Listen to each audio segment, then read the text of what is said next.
Okay, we're going to talk about AVL trees again. By the way, the programming assignment number 2 is out.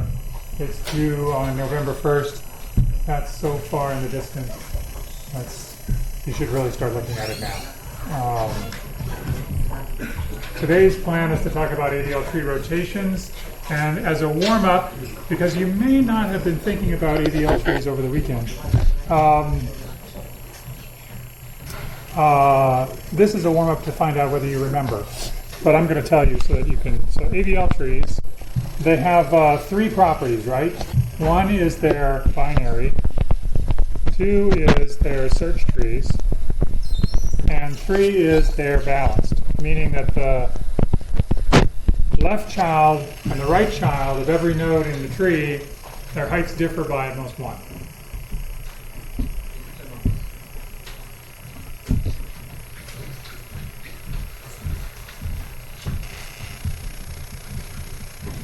Maybe. Hey, you know what they did? This entire semester, HDMI 1 has not been working. Okay, so they're binary, they're search trees, and they're balanced. So the warm-up is, are these AVL trees?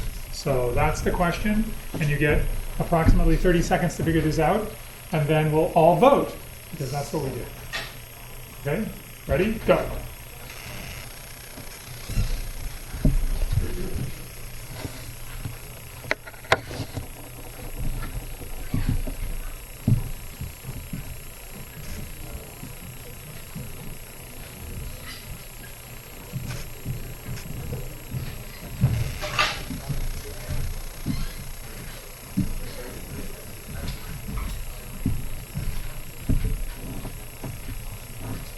If you don't remember, there's that annoying fact that the null child is height minus 1.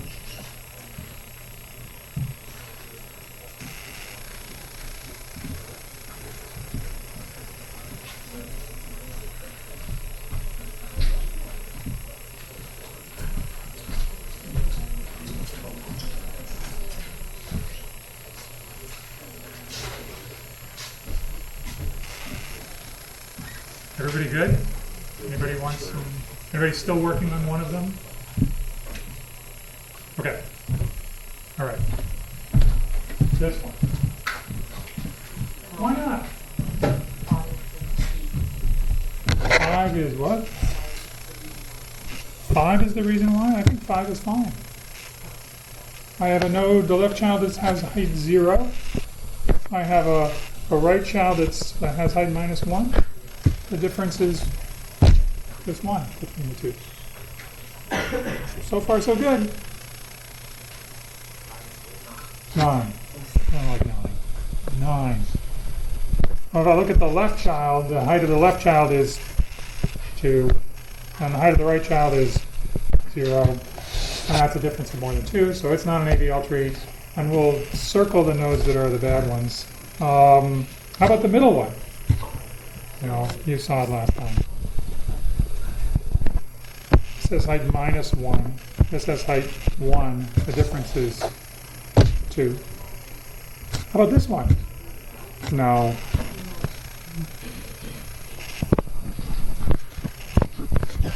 Minus 1. 1. Okay. Okay, well, all right. So one of them should be, so let's make one. Let's make one. Let's make this one. Yeah, maybe. We'll add something here. No. Let's add something here.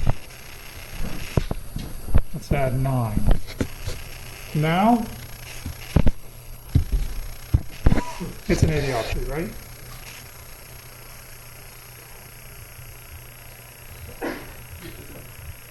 Good. Really?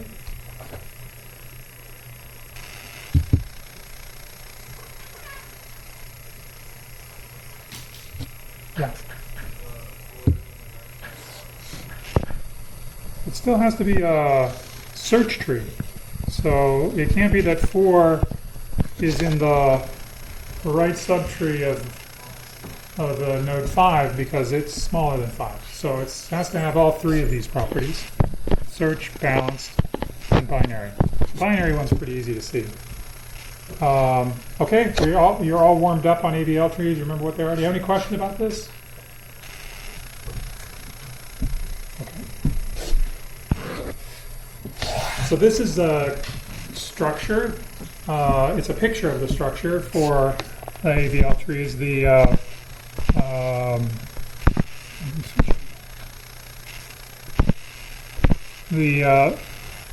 This is the node structure, and it's very much like the node structure that we saw for binary search trees. We have key in it, we have data, which the reason why data is in gray is because I'm never going to draw it again. It's just too much of a waste of time. So all of these trees are just going to have key values in them, but you should remember that because they're implementing dictionary structures, you can hang some data onto that key value and allow somebody to search for data associated with a key. It also has a left child and a right child. That's the same thing as in binary search trees, but it has this additional field, which is height. Why? Why do I have a height field in my AVL tree?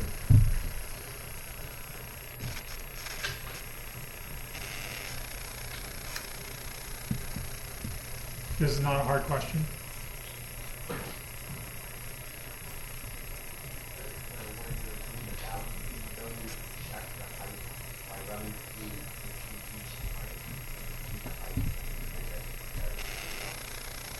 So one thing, you're absolutely right, but there's two answers wrapped up in your one answer. One is that you need height in order to calculate balance. Okay, so you need it. You need the height of the balance for calculating balance. And the second thing that you said, this is an and. The second thing you said was that you want to store it because it's more efficient. Store it to avoid expensive calculation.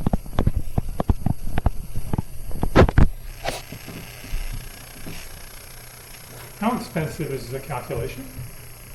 If I wanted to calculate the height, if I wanted to calculate my balance, I need the height of my left child and I need the height of my right child. How much time does it take in an end node tree, an end node AVL tree, to calculate the height of my two children?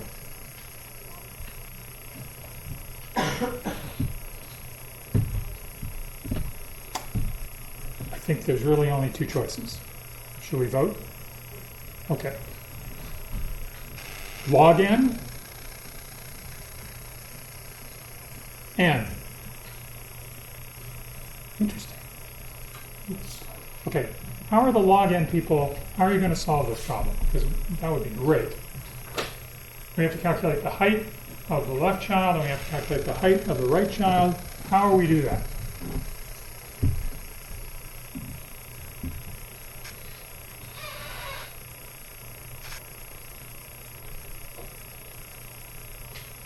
Yeah.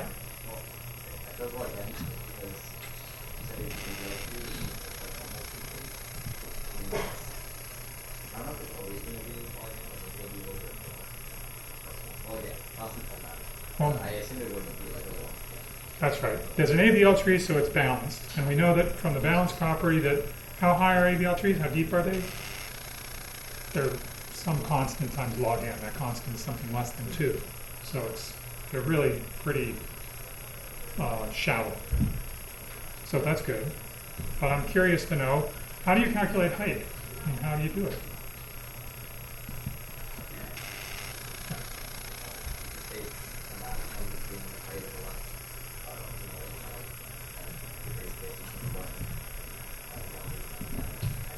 Excellent. It's a recursive algorithm. Fantastic. How long does your recursive algorithm take?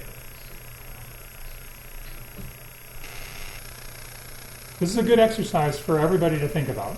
This is a perfect recursive algorithm. It's great. here I am at the node. I want to calculate my height. I ask my child, what's your height? I ask my other child, what's your height? I take those two numbers, take the max, and I add 1, and that's my height. How much time does that take? It's a recursive algorithm on a tree with n nodes in it at most, of height at most log n. How much time does it take? Everybody's saying something, but just let's wait just a second. I'll just wait, because it could be a really interesting way to do this. I don't know. How much time does that take? Just that. This is very similar to the quicksort recurrence that you did. Right? Or maybe not. But the quicksort recurrence, except that in quicksort you have to spend some time in order to combine the results, or you have to do the partition step, which is the step that takes a lot of time to split those two. But here you don't have to do anything, you just have to do a constant amount of work. You just have to do a constant. Do you remember what in the worst case we got the split that was sort of not even, but in this case we get an even split each time. So why wouldn't it be log n? Or is it log n?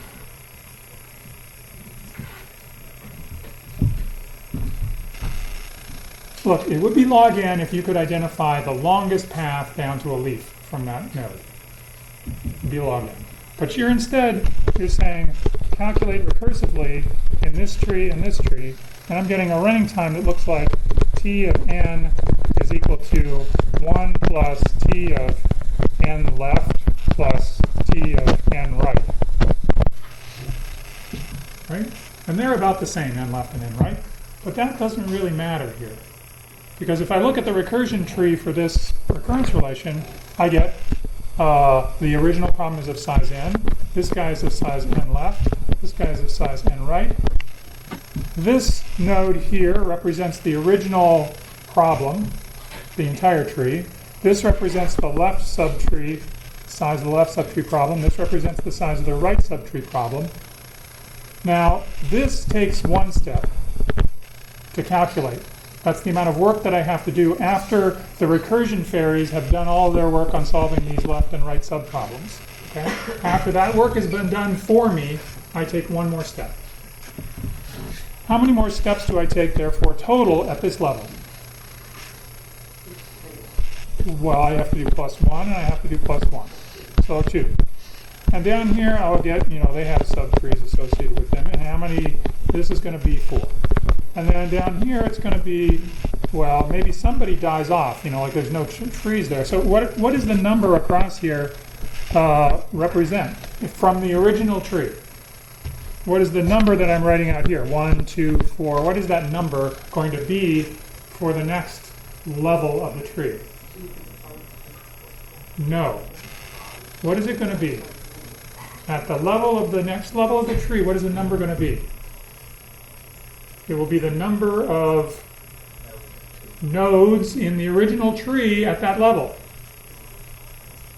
So what I'm doing here is I'm writing down numbers, which is just like writing down the number of nodes at every level. So this is the number of nodes at each level. That's the work that's being done. What's the sum of all of these nodes? It's all these numbers. And it's just another way of counting the nodes in the tree. You count them level by level. 1 at this level, 2 at this level, 4 at this level, maybe 7 at this level. Who knows? So the total work for this recursive call is n. This solution is t of n is n.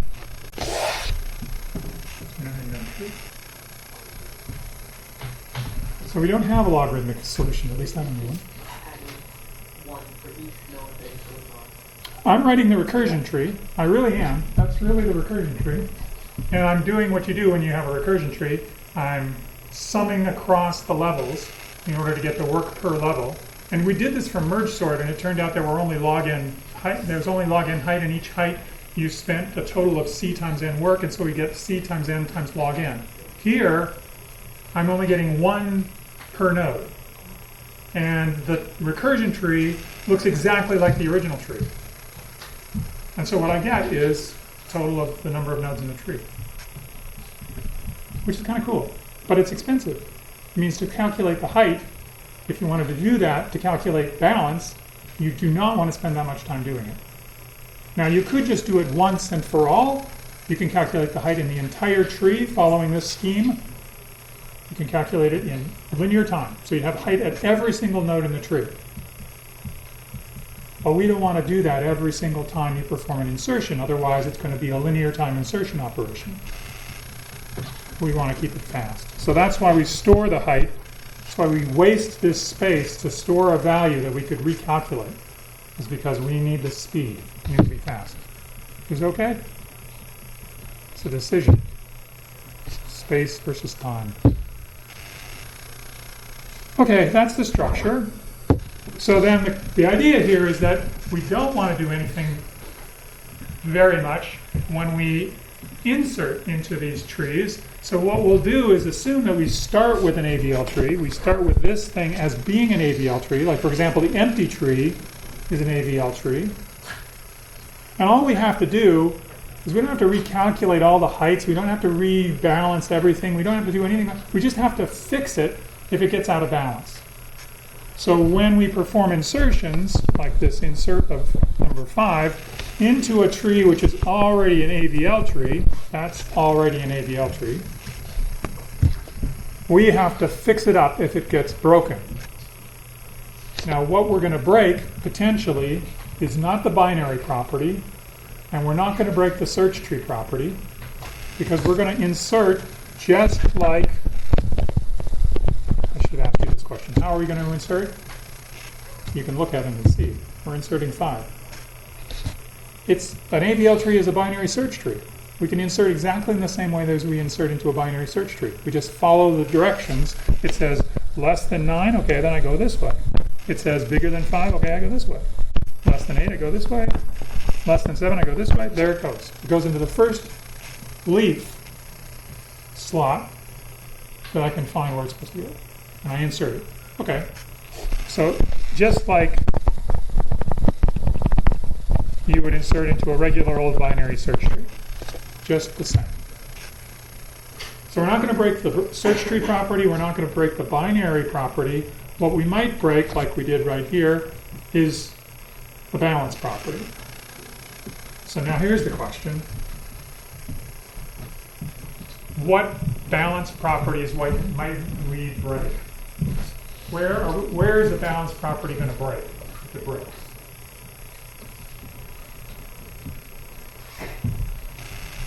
I'm going to circle a node. Actually, I already have. This node 8. That node no longer has the balance property. I'm asking you what nodes could potentially be broken when I insert a value into a binary search tree, an AVL tree.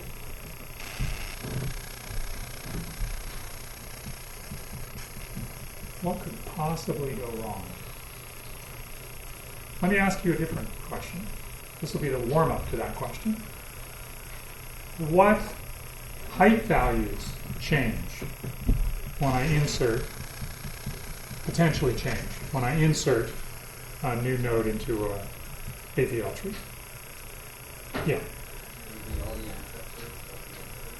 Yeah, all the ancestors, meaning all the things that I saw on my little traversal down to where I inserted this node, all of those nodes that I visited on the way down, those are the ones that are potentially going to change their height.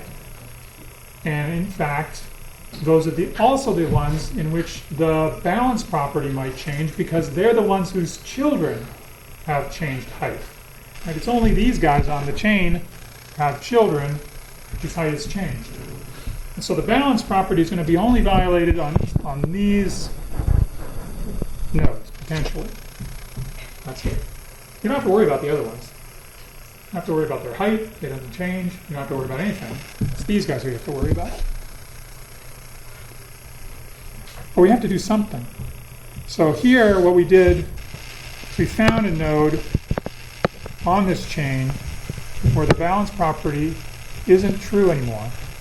This has now one node of height 1, and the other node has height -1, and the difference is more than 1. And so we need to fix things. What can we do? This is your chance to invent AVL trees. This is the thing about AVL trees.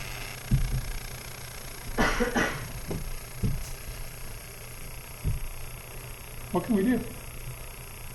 We want to do as little damage as possible, right? Because we are cheap and we don't want to waste time monkeying around with this tree when we insert something new into it. We want to do it quickly because we've already spent log n time to insert the new node. I know it's log n because I know that I started with an AVL tree, so I know that its height is something like 2 times log n. So I know the insertion was quick. I don't want to waste time moving things around. I want it to go fast. What can we do? Yeah. Rotate. Yeah, this is great. Oh yeah, it says rotate. Oh, I see. We should leave that off the slide. Okay, let's rotate. Rotating here means what? Oh, great. So we're going to make a new thing that looks like this. 7 is at the top, 5 is here, 8 is here, and we're going to replace this subtree by this subtree. Replace that with this. It's called a rotation because it sort of looks like a rotation. It's like you're rotating the thing kind of like this. Everybody got this? Because if you don't, I have an extremely entertaining animation. Yeah. Why don't we just do the text when we traverse it instead of going all the way down? How do I know where it's going to go? But if it seems to follow that path, you know it's going to go somewhere in its own subtree. Right, how do I know where it's going to go? Because I need to know that in order to calculate the height. If I just know it's going into the tree, and I don't know where it's going, then I don't really know who is going to get the increase in height. It could be that if, for example, I went in here, well, this isn't a good example, but it could be that if I went in, I added to a child who's the short child, and they don't become any taller than the tall child, then there's no balance problem. In fact, that does happen here with respect to the root node. I know I'm inserting into its left child, but its left child is left child and right child are the same height in the original. They're both height 2. They're both, and then they would be happy no matter what happens.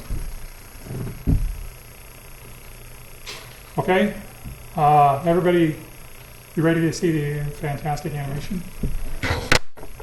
All right, here it goes.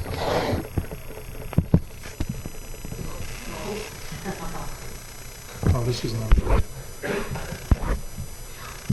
This is not fantastic. This is less than fantastic. This is disappointing. You think I should just wait?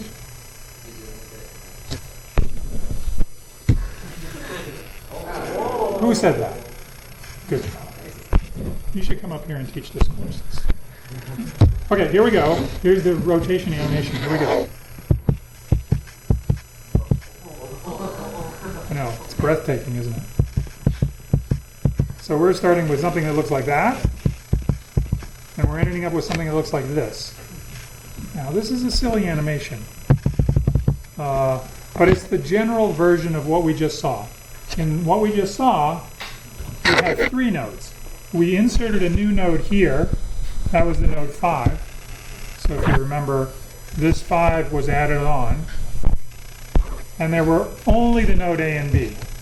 The other subtrees were empty. Y and Z were empty. But in general, those subtrees could exist, and we would have to reattach them. And then there's this cute sort of way of looking at it like this. But really, the point of this animation is to sort of isolate the changes that occur in the structure. So far, no change. But here, you'll notice that the new root becomes A. And here, the subchild that used to be used to be the right child of A is becoming the left child of B. Can I do that?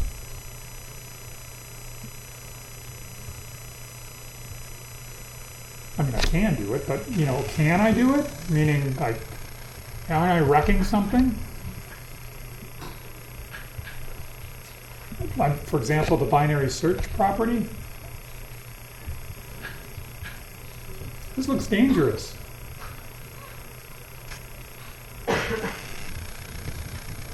I mean, let's. Do you think it's a problem? Of course you don't, because it's called the AVL tree, and it wouldn't work. If it didn't work, they wouldn't have named it the AVL tree, but it works, so it must work. But why? So what property do these nodes have, ordering-wise? Everything in that subtree has some ordering property with respect to A and B. They are all, thank you, smaller than B and bigger than A.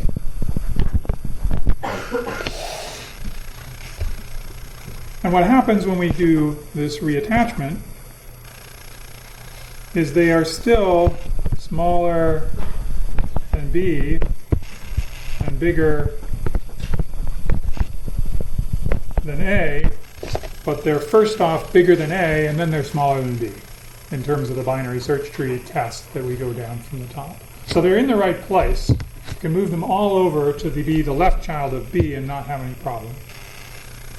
So what you say? This is stupid. No, it's not stupid. This is what's going to happen, and I predict this, is that at some point in your, let's just say the next few months, you will be confused by having to restructure an AVL tree. The key to understanding how to restructure it is simply to remember that it's a search tree. So when you perform a rotation, like you want to move the node A up to the top, nearly everything is fixed. A goes to the top, and then other things just fall into place because they have to, according to the binary search property. And also the fact that it's binary tree. We can't leave A with 3 children. So we pull A to the top. Now it has 2 children. It loses one of its children, Y, and Y gets attached to B. It has to. And it has to be the left child of B. So you can think about it as a picture. If you are, sort of a visual learner, or you want to learn it as a picture, then you can learn it as a picture where the rotation is what's happening. But you can also use just your understanding of how binary search trees work to put it in the right place. Put each of the subtrees in the right place. Is it good? Okay. That's the end of the animation. It's over. And when we apply it to our particular example, we do exactly what we saw before. We would take a tree that has imbalance at the node 8 and replace that imbalanced node with a subtree that is perfectly balanced. Now, one thing that I would like you to notice about this transition from the out of balance to the imbalanced tree is the effect that it has on the heights of the nodes. So what do we see? When I do the rebalancing, the root height changes from 4 to 3. Previous to this rotation, what was the height? Previous to this insertion, suppose that I imagine not having that here. What was the height of the node 9 before I inserted 5? 3. And now it's 3 again. What was the height of 4 before the insertion of 5? 2. It's back to being 2. What was the height of 8 before this insertion? 1. And now it's back, well, it's not 8 anymore, but it's the other node. It's back to being 1. So somehow when I perform this rotation, I'm restoring the heights of all of the ancestors of that subtree that I had to rotate. I'm restoring them all to what they were before. At this point, you should be very skeptical. You should say, well, that might be true in this example, but who knows? So that's why I drew this extremely extremely clear picture of what happens to heights.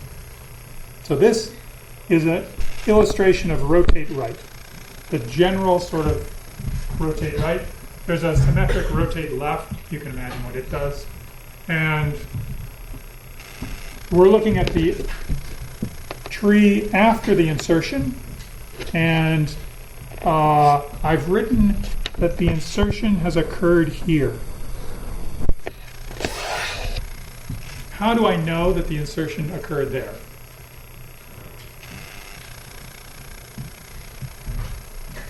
Yeah.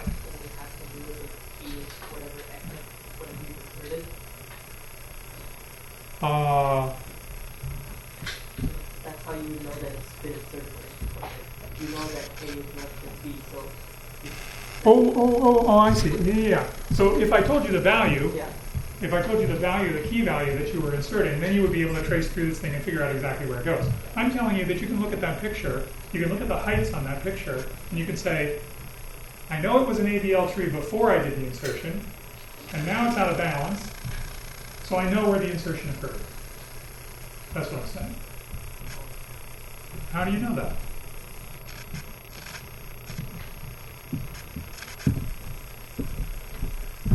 Well, it was an insertion, so things were getting bigger. Oh, sorry.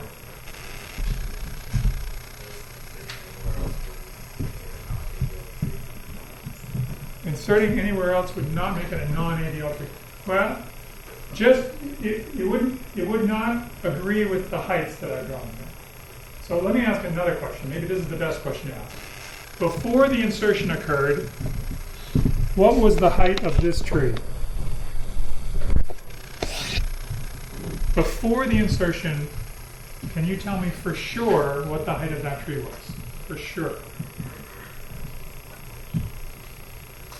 How many people think yes? Just judging. How many people think, well, maybe? How many people think no? No?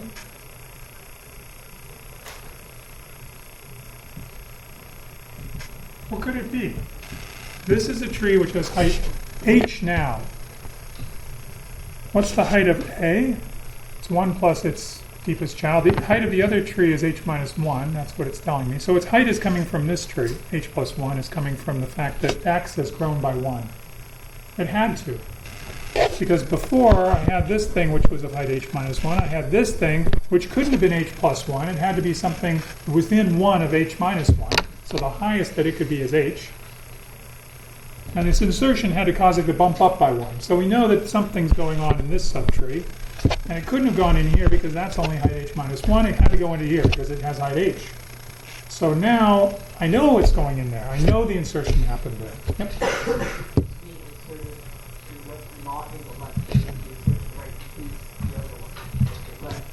Right, if I had inserted it into an AVL tree, which was an AVL tree, before I inserted it, what would that AVL tree have looked like? It would have looked like this would have been of height h minus 1 to make this of height h, so that it would be within 1 of the h minus 1 over here. That is only when you know that what you've inserted goes all the way to a leaf node, that is still the deepest it can. What if it doesn't go to the leaf?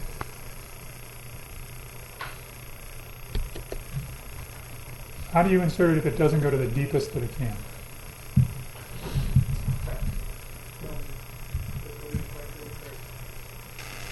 This is actually a good question. This is like a potential midterm question. That's an excellent question. Like let's say you have 5 centimeters. What if I want to put in 6? It would go this way, not all the way down. You know what I mean? No, because if I try to insert 6, I would insert it into a leaf. Unless I wanted to move things. I mean, maybe you want to move stuff. You can move stuff out of interior nodes and move other things into leaves, but you're going to be... Anyway, the way that we insert into binary search trees is go down to the bottom. It's the only place that we can put stuff. It's sort of like, if you don't do that, you have to pay, because you have to move stuff around. So this is easy to do. But sometimes paying is the right thing to do, and we'll talk about things that rebalance on insertion. This is something that doesn't that rebalance different rebalance. We'll talk about, maybe we'll talk about this if we talk about splay trees. Okay, so anyway, now we know where the insertion occurred. Now we also know, because of what you told me, that the only heights that change are the heights on this path back up to the root, wherever the root is, up here someplace. And we've walked up that path from the insertion back up in the tree until we've hit the first node where there's imbalance. So this node is the first node on the path from the inserted, that's the word is inserted. Inserted leaf to the root. It's the first node on that path with imbalance. It's out of balance. And when we get there, we perform the rotate right, that realigns these pointers. It basically moves 3 pointers, like this point, not that pointer, this pointer, and this pointer. So 3 pointers get changed in this picture, and we've got a new tree. And you can see what happened when we did this to the heights. The heights are now, essentially we had 2 short trees, the h-1 trees here. They were pushed down below B, making B have height h. And then the subtree x, which has height h, was drawn up. So it is now at the same level as B. And so we are balanced at the new root of that subtree A. Also, the height has changed from being h plus 2 to being only h plus 1. That means that that's the same height that it was before the insertion. Before the insertion, this node B had height, this height before the insert. The height was h plus 1. And now, after the insertion, it's restored to h plus 1. So what? Oh, so the heights of the ancestors don't change. So what? Like all these ancestors, all these people up here, all the way to the root, their height isn't going to change because none of their children's height has changed. The child here has been restored to having height h plus 1, and that's the way it was before. So what? Yeah. There's no imbalance. There was balance before. None of heights changed. Still balanced now, right? No, there's no more imbalance in the tree. The only place there could have been imbalance was on the chain back to the root from the leaf, and we've hit the first node on that chain, which was imbalanced, and we've done a rotation, which has restored the height of the subtree at that point. And now, after we've restored its height, that's the only thing that affects the balance of everything that's above. Anything that's above, all those ancestors, they look down and they see, still got the same height children, still balanced, everything's good.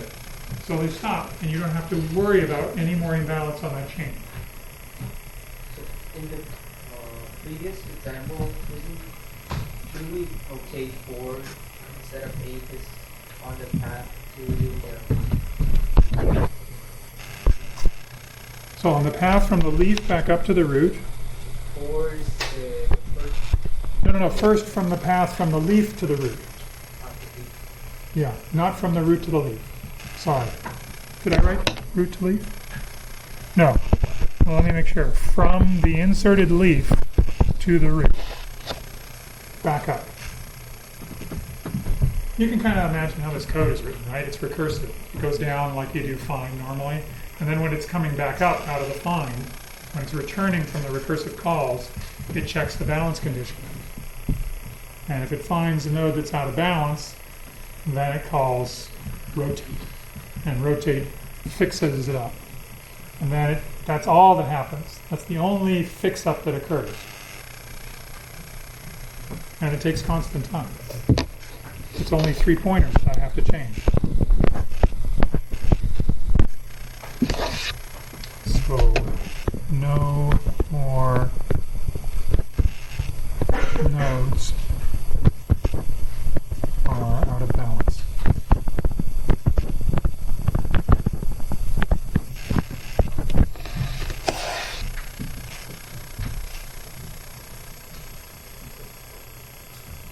I'm worried that you're awfully quiet. That first, there could be one thing, which is that you understand this completely and I'm going too slow.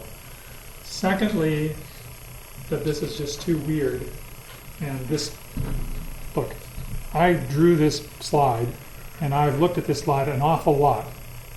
And so I'm not confused by it, but you could definitely be confused by this slide.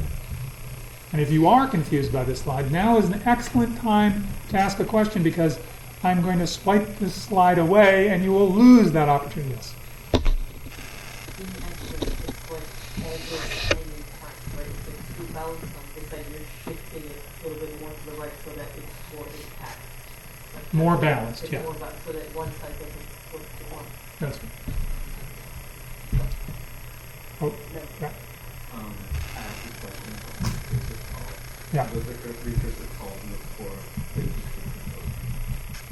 It actually just checks on the return from the recursive call whether what's happened below it has caused the height to become larger than the sibling height. So it's coming back from the call and it says, is the height of the child that I just came from, has it gone up so much, it'll only go up by 1. It's gone up so much that it's out of balance with the other sibling. And if that's the case, and I know that I'm at the node where I have to perform this rotation. That's the level of the recursion that needs to invoke the recursive call to perform the rotation. So then it has, in that if statement, it has a call out to rotate. And rotate will rotate by performing this essentially three pointers. That's all that it does. Changes 3 pointers to do the rotation. And then it returns. And then the code merrily goes on its way, it calculates the height again, it says, oh yeah, everything's just fine, and then it returns. Now, you would expect that you could be more efficient and just say, why did it return all the way up this chain of recursive calls? It should just escape sideways out of the call stack and just flush the call stack and say, we're done with insertion, everybody's happy. And if you had a programming language which allowed that, that would be great. But C doesn't allow it. You've got to return from those recursive calls. And so you basically make that check all the way up, but it's only a constant check. So the implementation for it's not recursive. No, absolutely not. The check for the change in height is recursive. That's right. The rotation call is not recursive. It's simply a change of 3 pointers. Yeah. How can you do without clunkers? Because we have a call stack. So when I perform a recursive call, then I follow a child pointer to a child, and let's say there was a variable called root that was I wanted to do a insert new key into root. Then it would say, okay, compare root against new key. Which way do I go? Insert new key into left child. So that recursive insert is making a call stack. And so all I'm saying is that to go back up, you just have to pop the call stack. So it's really nothing complicated. Oh, it is complicated. I don't understand how it changes the root. How does it change the root? Well, it changes, Because it's passed as a reference parameter. okay. Of course. Now, if B was actually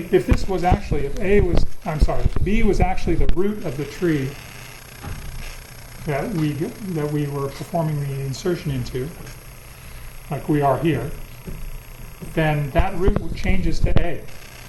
It has to change. And that's part of the rotation. I'm sure that's passed into the crystal. Yeah, That's that pointer. That's one of the three. That's the other one. That's, oh, maybe there's four. No, there should only be three. Oh, maybe there's four. No, this one doesn't. This one doesn't change. A's always left child is that guy. So there's only three. It's these three. Yeah. Okay. Yeah. How do the arguments represent every possible situation? How can you argue that this represents every possible situation? How many people believe that this represents all possible situations? You are gullible. Actually, you're just good students and you're believing that I'm teaching you everything about this. First of all, there's a symmetric rotate left, but even that is not enough. If I insert 6 into this tree over here, I, of course, inserted, like I told you, you go down this way, 6 is bigger than 4, 6 is smaller than 7, 6 is bigger than 5, 6 goes here. If I now back up and find the node that first is on that path that has imbalance, it's the node 4. If I now perform a single rotate, in this case it looks like a rotate left is appropriate. If I do such a thing, what happens? This subtree turns into, well, 7 comes up to the top. And then what happens? 4 goes over here. 2 stays over here. 5 goes over here, right? 5 and 6. They end up hanging off there. Is that right? And then 8 is in here. How are we doing? Height here is 0. Height here is 2. Oops. So you're absolutely right. It doesn't cover all cases. Yeah. when you go all the way down and you start coming back and you can start to follow new lights, are the two ones that you have always the first selected node and the node like right below it that you're related to? You're actually going to see this probably, definitely next lecture. So I'll show you the code and we can talk about it then. I just want to get the motivation for doing double rotates and then we will stop. So the motivation is that single rotates don't work. I can't just do one rotate and have this thing fixed. I need to do something else. And this is where Addison, Velsky, and Landis, this is where they earned their name on this thing. Because it's amazing that you can do this with exactly the same rotations we that we learned before, just 2 of them. So it looks like this. You first rotate below to make the bottom tree look nice, and then you rotate above. So you first do the pink rotate, and then you do the blue rotate. So it's a rotate right down at the pink level, and then a rotate left up at the blue level. And those 2, that successive sequence of 2 rotations, brings this thing into balance. Now, you might be thinking at this point that I'm going to tell you about triple rotations and quadruple rotations and quintuple rotations, but these are the only 2. You only need single rotations and double rotations, and that's it. And that's really what Allison and Velsky, that's what they did. So the answer is now we have everything. We have double rotates that look like this, and we have a single rotate that looks like what we did before. And in fact, they're all based on single rotations. So really, that's all you need is single. Okay, next time we will talk about implementation.